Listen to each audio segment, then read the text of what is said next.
The bitter prophecy, you will be useless to anyone with a child. 4 years later, he saw her in the park, holding their daughter with his very own eyes. Claire's life was supposed to be a fairy tale. She had a dream job,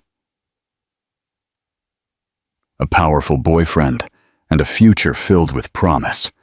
But in just one moment, everything came crashing down because of a single thin line on a plastic test. Now, standing in the opulent office of the man she loved, Claire trembled with hope and fear. She had imagined 100 ways to tell him, dreamed of a soft outcome, and prayed that Adrian would see the news as a blessing. But his response was a bitter prophecy that would redefine her life. Claire was in the corner of the elegant office, her hands trembling as she clutched the small plastic test that had altered the course of her life forever. The floor-to-ceiling windows behind Adrian looked out onto the glittering skyline, but all she could see was his back, tall and broad, the city lights shimmering in his dark hair. When the words finally left her lips, they came out as a whisper, but the silence in the room made them sound louder, heavier, as if they were carved in stone. For a moment he didn't move, his posture straight and still, like a statue. She thought he hadn't heard her, but then he turned, his sharp blue eyes settling on her, with a gaze that made her stomach churn. Adrian's expression was unreadable at first, his features calm in a way that unnerved her. She took a small step forward, desperate for a sign of affection, for some hint that he would embrace her, take her hand, and say they would face this together. Instead, his lips curled into a cold smile that didn't reach his eyes, and his voice came out as crisp and final as a blade. You will be useless to anyone with a child. The words hit her harder than any blow. For a moment she couldn't breathe, couldn't think, couldn't even stand up straight. Her knees shook as if they would give out, and her grip on the pregnancy test faltered. She had expected shock, denial, maybe even anger, but she never expected cruelty spoken so openly, as if she were nothing more than a mistake on his path to success. "Adrian, you don't mean that?" she managed to whisper, her voice cracking as she held the test out to him, like proof of something sacred. "This is our baby, yours and mine."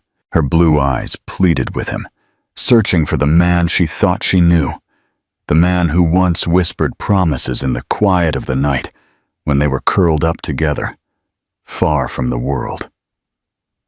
But his gaze was ice, his jaw set with a kind of pride that was unshakable. He took a step closer, towering over her, and though his voice was low, it carried the weight of something unmovable. "I don't want this, Claire. I won't let it tie me down. You made your choice, but I won't be a part of it. Don't think for a second that dragging me into this will change anything." Her chest tightened, and she felt as if the air in the room had become poisonous. The office, which once seemed like a place of ambition and possibility, now felt like a prison. Every polished surface reflected her pain back at her. Tears blurred her vision, but she refused to let them fall in front of him. She had already given him too much power. Slowly, agonizingly, she pulled her hand back, the test still clutched in her palm like a broken promise. She wanted to scream, to demand how he could be so heartless, but her voice failed, collapsing into silence. Adrian turned his back to her. Then, his hands sliding into his pockets as he looked out the window at the empire he had built. His reflection stared back at him from the glass, perfect and untouchable, as if the woman standing behind him no longer existed. Claire looked at him for one last moment, her heart breaking as she realized that the man she loved had disappeared, replaced by someone who valued his wealth and image more than the life they had created together. Her feet felt heavy as she walked toward the door, each step echoing with the finality of his words. At the threshold, she paused, her hand on the doorknob, her throat burning as she fought to keep her composure. For a fleeting second, she allowed herself to look back. He hadn't moved. He hadn't turned. He hadn't shown the slightest crack in his armor. The sight cut deeper than his words ever could. She opened the door and stepped into the cold hallway, her body trembling, her vision blurring with the tears she could no longer hold back. The sound of his voice lingered in her ears as she walked away. "You will be useless to anyone with a child." The cruelty echoed through her like a curse, but as she pressed a hand to her stomach, she felt the faintest glow of defiance stir within her. She wouldn't be useless. She wouldn't let his child be defined by his rejection. And though her heart felt broken beyond repair, she made a silent vow as she walked into the night. She would fight for the life growing inside her, no matter how alone she had to be. A mother's strength. Claire left Adrian's office with her world in pieces. But once the initial storm of despair had passed, she found herself clinging to a single, unwavering truth. The child growing inside her deserved love, protection, and a chance at a life.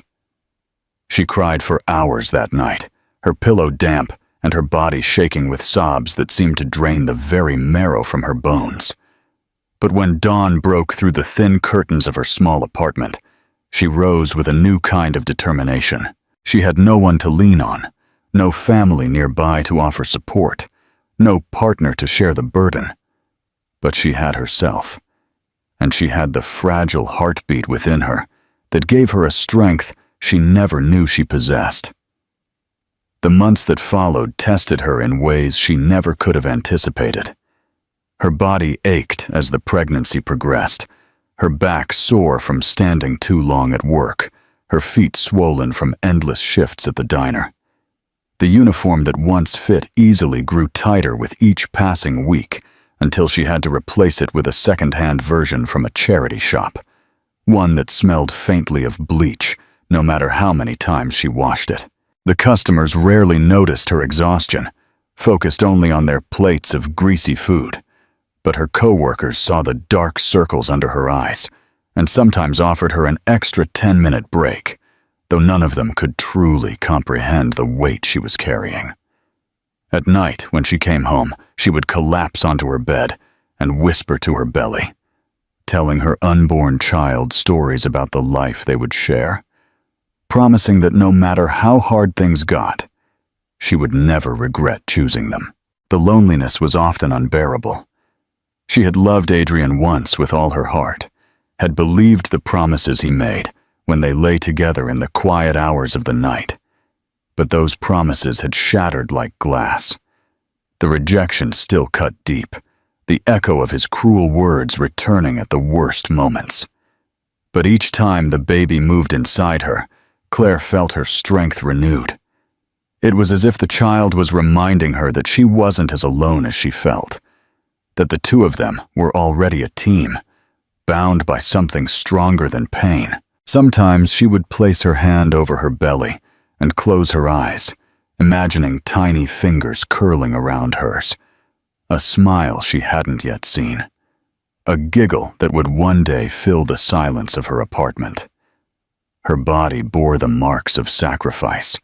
Her ankles swelled after long shifts, her back ached when she carried heavy trays, and her skin grew pale from the strain of working while carrying a child. Yet, Claire refused to give up. She saved every extra dollar, cutting back on her own meals to ensure she would have enough for diapers, clothes, and doctor's visits. The fridge was often bare, the cupboards stripped, but she kept one small drawer filled with carefully folded baby clothes she had bought secondhand, each piece washed and smoothed as if she were preparing for royalty. She would take them out at night, running her fingers over the soft fabric, imagining her child nestled in them, safe and warm. One of the most difficult moments came during her first ultrasound. The sterile room smelled faintly of antiseptic, and she lay on the narrow bed, her heart racing with fear and anticipation. When the screen flickered to life, and she heard the fast, steady beat of her baby's heart, tears slid down her cheeks, unchecked. It was the most beautiful sound she had ever heard, fragile and strong at the same time. She took the blurry image the nurse handed her and held it against her chest, feeling as if she had been given proof of the miracle she was carrying. "Even though I am alone," she whispered through her tears, "I am here. I will always be here. You will never be unwanted." That promise became the anchor she held on to, repeating it on nights when despair threatened to overwhelm her. Claire's world shrank to the essentials: work, saving, and preparing for the day her child would arrive. She learned to live without luxuries, without rest, without the guarantee of a partner. But she also learned how much strength she truly carried. Every obstacle hardened her resolve. Every insult from a customer or disdainful look from a stranger only fueled her determination to prove that she and her child were enough. Though Adrian's words still haunted her, whispering cruelly in the back of her mind, she fought them with every heartbeat she carried within her. She was not useless, and her child was not either. Together, they were already rewriting the story he had tried to end before it began. The unexpected reunion. The night Lily was born was one that Claire would carry in her heart forever, both for its pain and its beauty. The labor began with a dull ache in her lower back that spread through her body in steady waves. Though she had prepared for this moment, the reality of it was far more overwhelming than she imagined.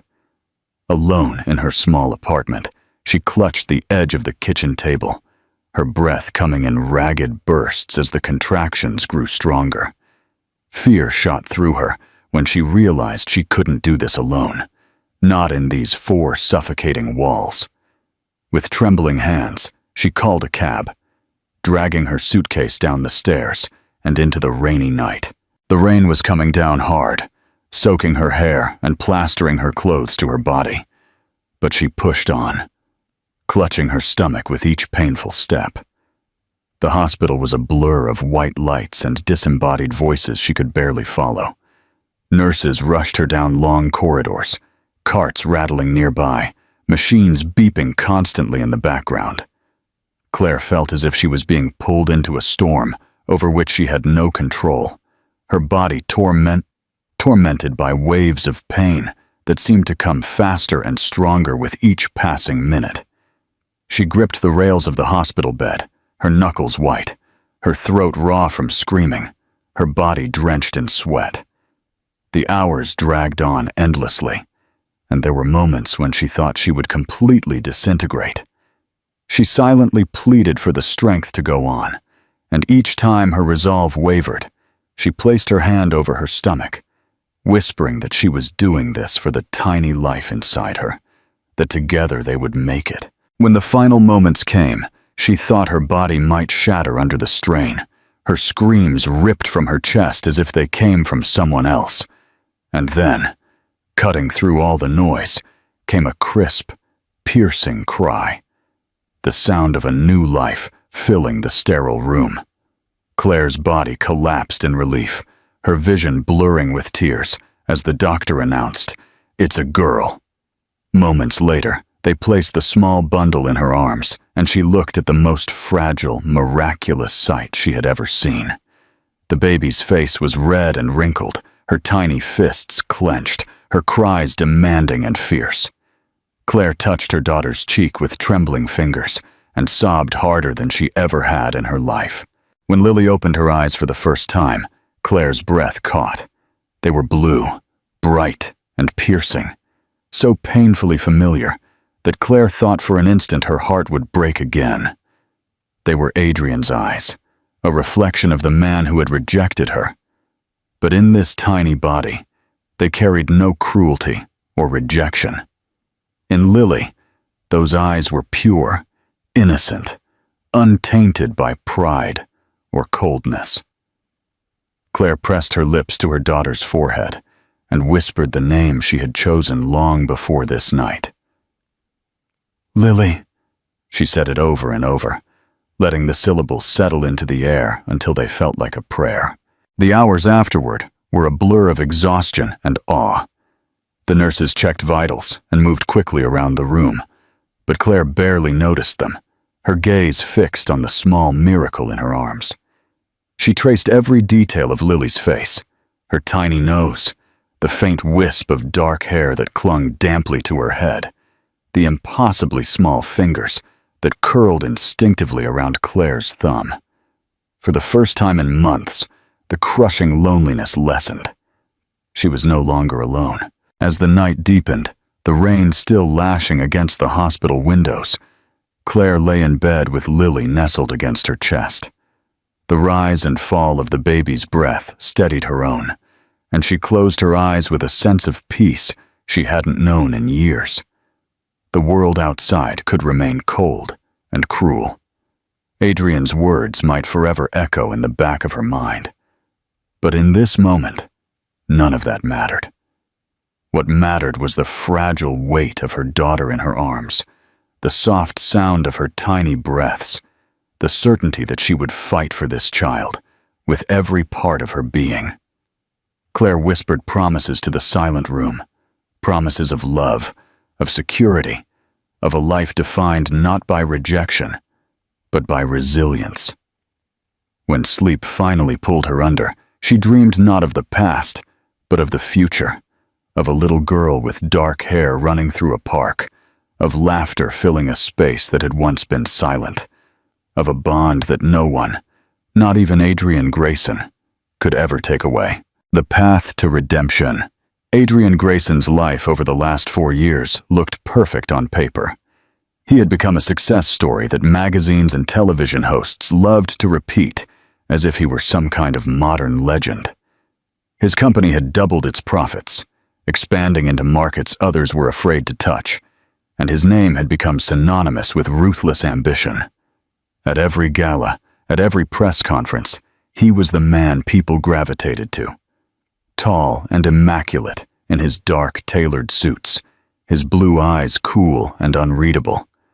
Photographers loved him, women competed for his attention, and investors hung on his every word. To the world, he was untouchable, a gilded figure of power and wealth. But behind closed doors, when the city lights shimmered outside the glass windows of his penthouse, Adrian often felt as if his empire was made of sand, magnificent but hollow. His nights were filled with parties, with laughter that never reached his heart, and glasses of champagne that emptied too fast. Women circled him, beautiful and eager, but none stayed for more than a few weeks, and none stirred anything beyond a fleeting distraction. He told himself he preferred it that way, that ties were chains, and he had broken free years ago. But sometimes, when he saw his reflection in the mirror after another superficial night, he saw something he couldn't ignore, the faint shadow of regret flickering in his eyes. He would dismiss it, drowning it in work and noise, but no amount of money or success seemed to silence it completely. He had mastered the art of control, but there were moments when he couldn't control the memory. In the silence, when he was alone with a glass of whiskey in his hand, he would hear her voice again, soft and pleading, telling him she was carrying his child. He would see her face, her blue eyes filled with despair, and he would hear his own voice reply, cold and merciless, "You will be useless to anyone with a child." The words replayed in his mind like an echo that refused to die. He told himself it was necessary, that he had made the right choice, that he had saved himself from a weakness that would have derailed his empire. But deep down, where pride couldn't reach, something gnawed at him. The yacht became his latest distraction, a gleaming fortress of luxury floating on the open sea. He bought it not because he needed it, but because he wanted to prove he could have something others only dreamed of. It was equipped with every luxury: marble countertops, private staterooms, polished decks where the city's elite gathered to sip wine and discuss their fortunes. When Adrian stepped aboard, the world saw a man in command of everything. Yet, As the waves stretched out endlessly before him, he often felt a sharp pang of emptiness, as if the horizon was mocking him with something he couldn't buy. He would stand at the rail late into the night, the wind whipping his dark hair, and feel a void that no business, no empire, no woman could fill. He convinced himself this was simply the cost of greatness. Love was for the weak, family for the common, and he was neither. And yet, in rare moments, a question would surface. What if he was wrong? What if he had thrown away something that mattered more than all of this? He would crush the thought quickly, burying it under spreadsheets, contracts, and headlines. But it always came back. While he was in penthouses and on yachts, draped in wealth, Claire was living in a completely different world. In a cramped apartment with peeling wallpaper, she was raising the daughter he pretended didn't exist. Lily's laughter filled rooms Adrian had never seen, her small hands reaching for a mother who never let her feel the absence of a father. At night, Claire would sit near the window with her child sleeping against her shoulder, the glow of the streetlights washing over their faces, and she would whisper the same promises Adrian had abandoned. Lily grew up strong and bright, loved fiercely by the woman who refused to let rejection define them. Adrian didn't know this. He didn't know how much his daughter looked like him, how her dark hair fell in soft waves, how her blue eyes mirrored his perfectly. He didn't know how much of himself had been carried on without his permission.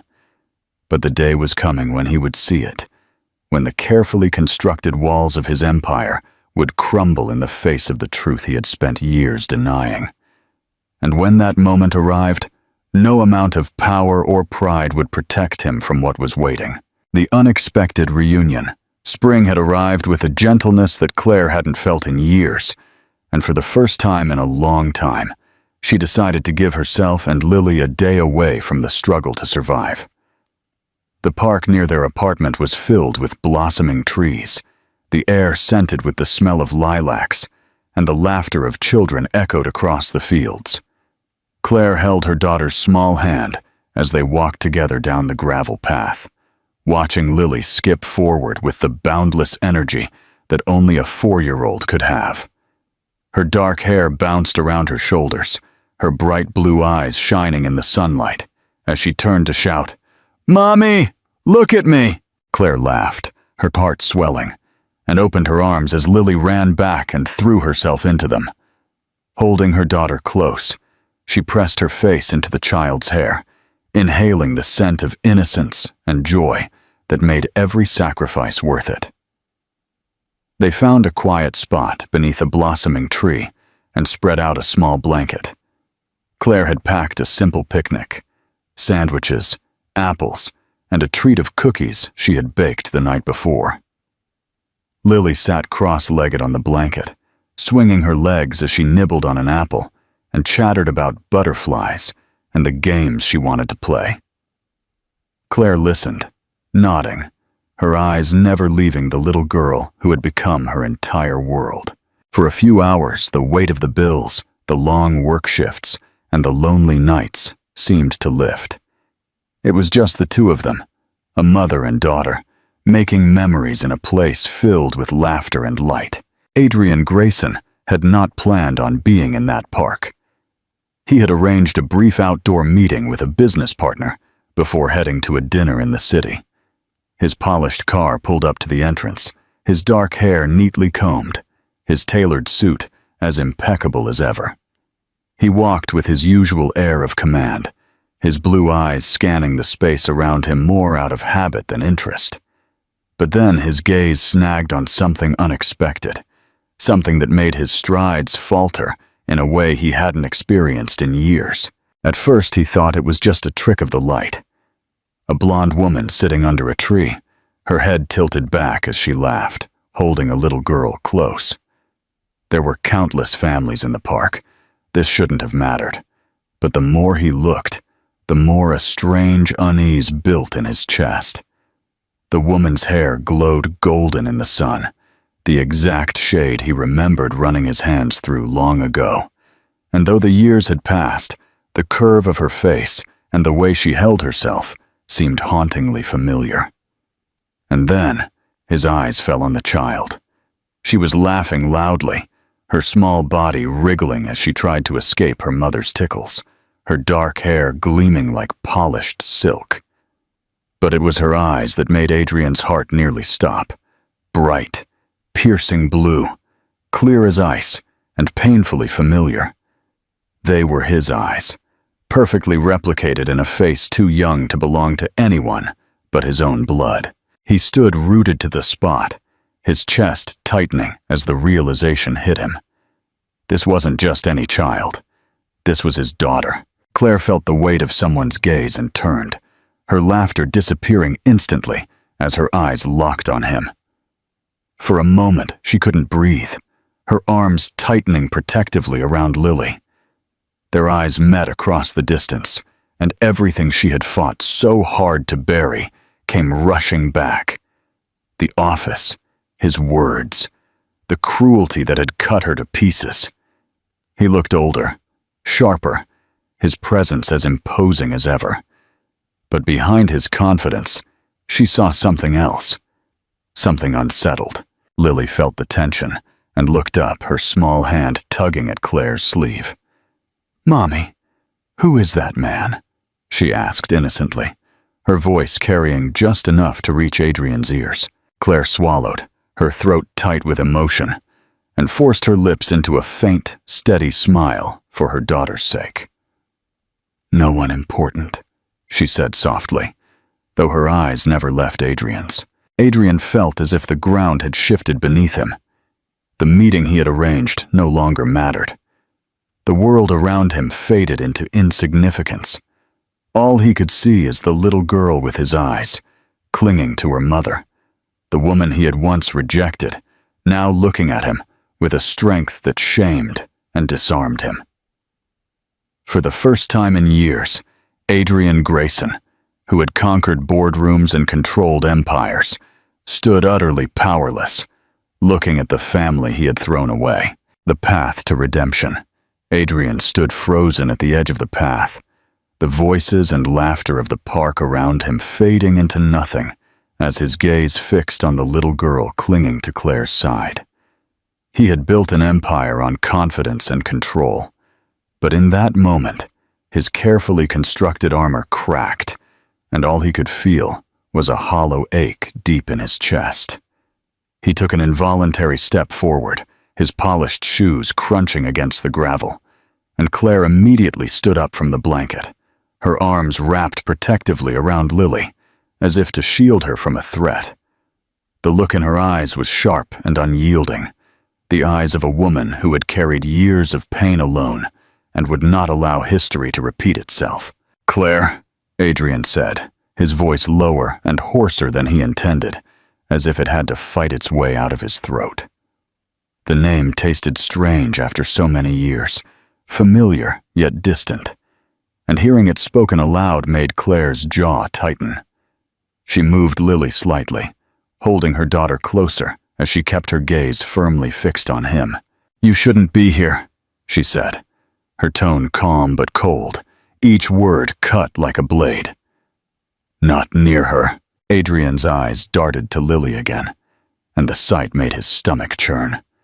She was looking at him with curiosity, her little head tilted to the side, her dark hair framing features that carried pieces of both him and Claire.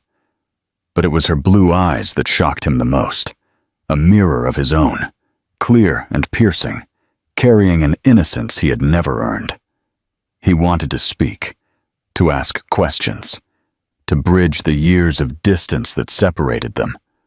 But the weight of his past choices pressed down on him, silencing everything except the pounding of his heart. He began, his voice failing before he forced himself to continue. "She's my—" The words hung in the air, heavy and undeniable, and for the first time in his life, Adrian felt truly afraid of the answer. Claire didn't hesitate. "Yes," she said simply, her voice firm, even as her arms tightened around Lily. "She's yours, the daughter you never wanted, The child you said would make me useless. The memory of those words stung sharper than any accusation, and Adrian felt the prick of shame rise hot against his skin. Lily looked up at her mother, confusion clouding her innocent face. "Mommy, what do you mean?" she asked softly, her small voice trembling with the weight of words she couldn't yet comprehend. Claire leaned down, brushing a stray lock of hair from her daughter's face, and whispered something only the little girl could hear. Her tone softened in that moment, filled with love and reassurance, but her eyes never left Adrian's. He felt the distance between them as an unbridgeable chasm, one he had dug himself years ago with words he could never take back. Adrian wanted to move closer, to explain, to plead, but his body felt anchored in place. He could see Claire's pain in every line of her face, the exhaustion of 4 years of struggle etched into her features. He thought of the nights he had spent in luxury, surrounded by noise and distractions, while she had likely been alone with a crying baby, with no one to turn to. The enormity of his absence hit him like a blow, and for the first time in his life, he felt small. "I was wrong," he said finally, the words heavy, almost breaking as they came out of him. It wasn't the kind of polished apology he was used to giving to settle business deals. It was raw, stripped of pride, and born from a place of deep regret. Claire's expression didn't soften. She shook her head slowly, her eyes filled with a mix of anger and hurt that time had not erased. Being wrong doesn't erase the years you missed. Being wrong doesn't undo the nights she asked for a daddy, and I had no answer. Being wrong doesn't give back what you stole. The truth of her words pierced him, leaving him no room to argue, no room to retreat into arrogance. Adrian lowered his gaze briefly, swallowing against the lump in his throat. When he looked up again, Lily was still watching him, her blue eyes filled with a quiet curiosity that tore at him inside. He wanted to tell her everything, that he was sorry, that he had been a fool, that he would do anything to earn her trust. But the words were stuck in his chest, unworthy of being spoken yet. Claire moved Lily to her hip, ready to leave, and Adrian felt panic rise through him. The thought of losing them again, of going back to his empty life without even trying, was unbearable. "Please," he said, his voice breaking in a way it never had before. "Don't shut me out completely. Let me try. Let me at least try to get to know her." Claire studied him for a long moment, her expression unreadable. Then she turned slightly, her blonde hair catching the sunlight, and with a quiet finality she said, "Trying now doesn't erase that you abandoned her then." She began to walk away, Lily clinging to her shoulder, and Adrian stood rooted to the spot, watching the woman he had once rejected disappear down the path with the child who carried his eyes. The world around him slowly returned, the chatter of families, the rustle of trees. But Adrian felt as if everything inside him had shifted. He couldn't shake the sight of Claire walking away with his daughter, her figure growing smaller and smaller against the backdrop of the park until she was gone completely, leaving him standing on the path. That night, for the first time in years, he went back to his penthouse and found it unbearable. The walls seemed too clean, the rooms too empty, the silence suffocating. He poured himself a drink and looked out at the city skyline he had once considered his kingdom. But the glittering towers mocked him now. All the success, all the power, all the wealth meant nothing compared to the little girl who had looked at him with curious blue eyes. Those eyes followed him everywhere, in the mirror when he shaved, in the reflection of his office windows, in the ice in his glass as he brought it to his lips. He couldn't escape them. Days passed, and the routines of his empire continued without wavering. Meetings were scheduled, contracts were signed, Deals were closed. But Adrian found his mind constantly wandering. He caught himself staring at reports he had once devoured with a sharp focus, his mind replaying the sound of Claire's voice, the weight of her accusation, the strength in her words when she told him that being wrong couldn't erase years of abandonment. For the first time in his career, he missed deadlines and canceled appearances. His board whispered about his distraction, speculated about a woman, but Adrian ignored them all. The truth was more than a distraction. It was a reckoning. One night, desperate for answers, he found himself driving to the neighborhood where Claire lived. The car that usually took him to skyscrapers and exclusive clubs now snaked down cracked streets lined with modest apartments and small convenience stores. He parked far enough away that she wouldn't notice him, and waited, his heart pounding in a way it never had during hostile takeovers or million-dollar negotiations. Eventually, he saw them. Claire holding Lily's hand as they walked home from what looked like school or daycare. The little girl skipped beside her, her small backpack bouncing, her laughter bright and free. Claire looked tired, her shoulders carrying an invisible weight, but her hand never left her daughter's. It was a snapshot of a life Adrian had never been a part of, but every detail etched itself into him, one painful piece at a time. He came again the next day, and the day after that, always staying hidden, watching from a distance. It wasn't pride that kept him there, but fear. He didn't know how to enter their lives without shattering the fragile balance Claire had built, but the more he watched, the more he realized he couldn't stay away.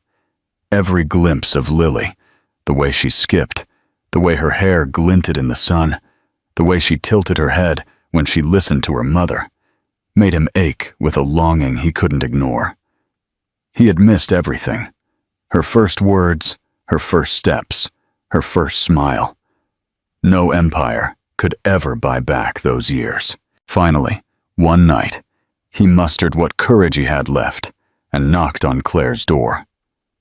The building was old, the hallway dimly lit and smelling faintly of damp carpet, so different from the gleaming lobbies he was used to. His knuckles rapped against the wood, and he almost turned away before the door opened. Claire was there, her blonde hair pulled back, her eyes cautious and sharp.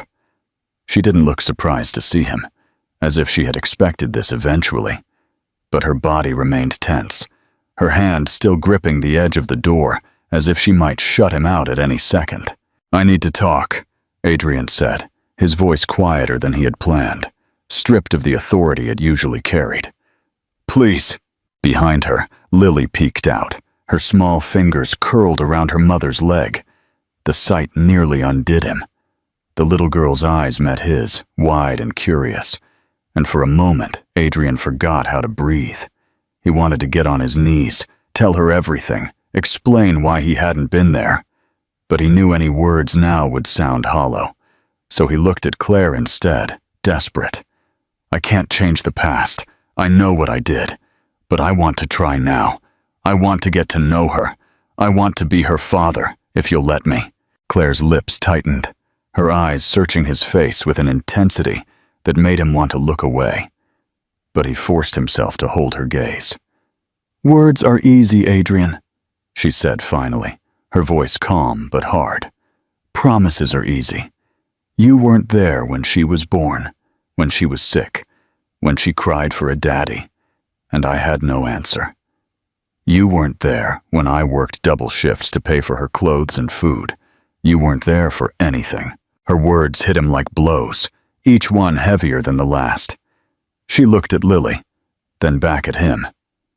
"If you want to be in her life, you'll have to prove it.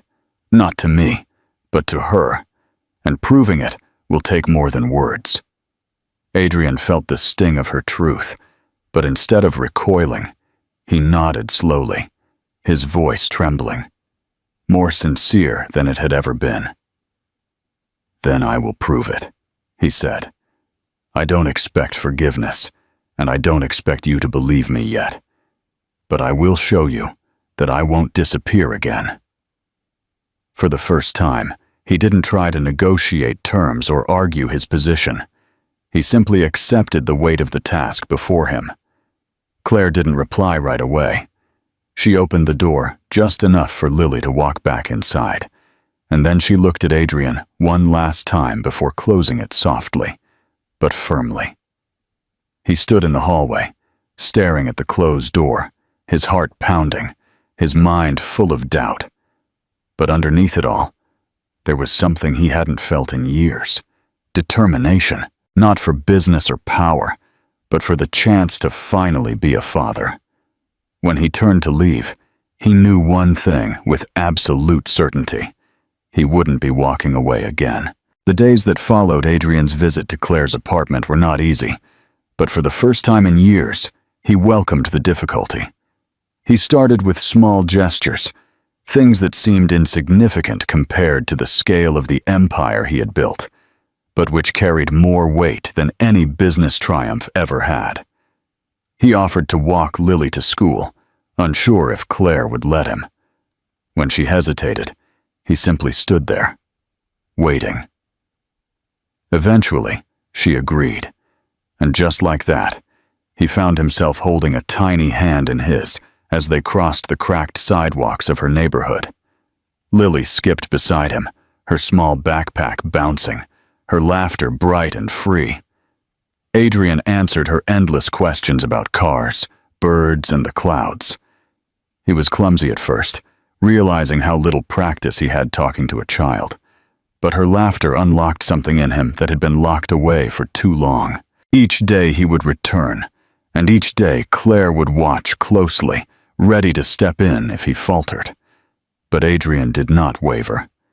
He helped with homework, fumbling through simple words in storybooks until Lily laughed and corrected him.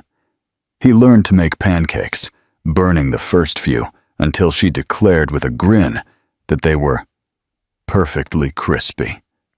He even let her clumsily braid his hair with bright pink ribbons, sitting still while Claire watched from across the room, her expression split between disbelief and the faintest trace of amusement.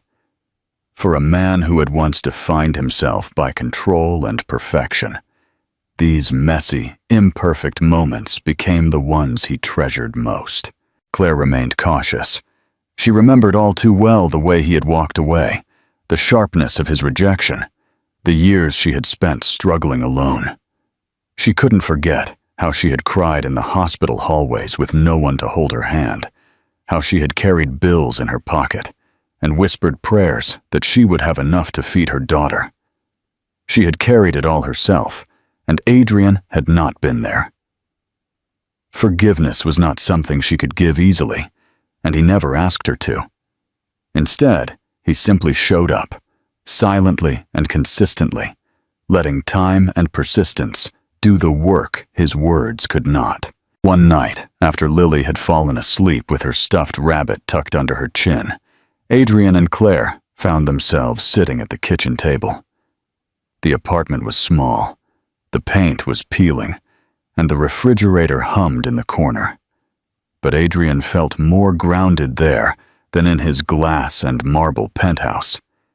He folded his hands, unsure how to begin, and finally spoke in a voice stripped of the arrogance that had once defined it. "I know nothing I do can erase the years you carried all on your own.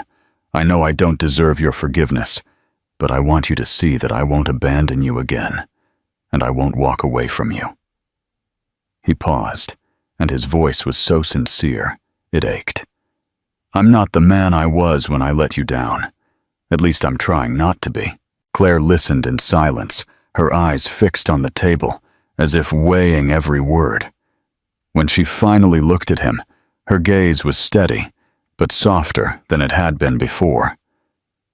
"I don't know if I can ever forgive you, Adrian," she admitted quietly. "But I can't deny that she smiles when she sees you now. I can't deny that she's happier with you in her life. Maybe, just maybe, that's enough for me to let you keep trying. For her sake." It wasn't forgiveness yet, but it was something, and Adrian accepted it with a gratitude that left his throat tight. In that moment, he realized that love wasn't about grand gestures or flawless promises, but about patience, humility, and the willingness to show up again and again, no matter how hard it became. As the months passed, Lily began to run to him without hesitation, her arms thrown out to her sides as she shouted his name. She asked for piggyback rides, insisted he join her tea parties with plastic cups and pretend cookies, and dragged him to the swings at the park, where he pushed her higher and higher until her laughter filled the air. Each of these moments broke down the walls Claire had built, showing her a man who wasn't perfect, but who was present, who was trying with a sincerity she had never seen in him before. The final shift came one evening on his yacht, the same symbol of the life he had once chosen over them. He had invited Claire and Lily aboard not for a party or a show, but simply to spend time together. As the sun dipped below the horizon, painting the sky in shades of gold and crimson, Lily leaned sleepily against his chest, her small hand curled into his shirt. Claire stood beside him, her hair catching the fading light, her blue eyes reflecting both hurt and hope. Adrian turned to her, his voice shaky but true. "You were right all along. I threw away the only things that truly mattered. But I don't want to live like that anymore. I want to fight for you and for her, every day, for the rest of my life, if you'll let me." Claire held his gaze for a long moment, the silence between them filled only by the sound of waves against the hull and their daughter's soft breathing. She didn't give him a promise, not yet. But she also didn't look away, and in her eyes, he saw something he hadn't seen since the night she first told him she was carrying his child. The fragile beginnings of trust. The journey ahead would not be simple. The scars from the past would not disappear overnight. But as they stood together on the deck, the little girl who carried both their features sleeping peacefully between them, Adrian felt a quiet certainty settle within him. For the first time in his life, he wasn't thinking about profits or victories or power. He was thinking about a family, fragile and real, born from pain, but moving toward healing. And as the stars began to appear overhead, he understood that this was the only legacy worth building.